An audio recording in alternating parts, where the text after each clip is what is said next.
Oi, Alan, tudo bom? Sim. Fala alguma coisa. Não, mesma quantia. Quem que você chamou? Daquela benção. Eu chamei Yara Keimile. Tudo bom, Yara? Olá, sim. Nossa, teu rosto tá perfeito na câmera. Essa mulher, eu falei pra você, eu operei. Estou com a minha menina, tá? Eu sou da Tailândia. E essa aqui é minha filha. Bonita. Minha filha também. Eu não estou no fim. É isso.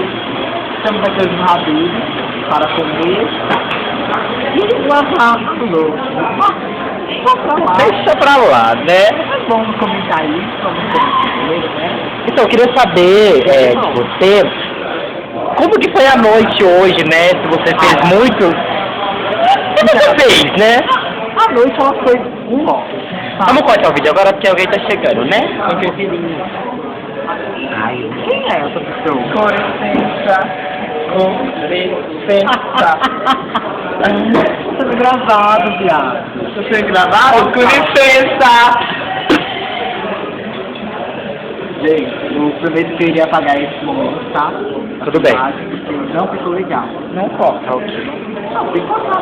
Ele corta. Essa aqui é a cara da riqueza, realmente. A cara da riqueza. A riqueza é essa peruca. Não. A mulher aqui também. Vi? Faz assim, ó.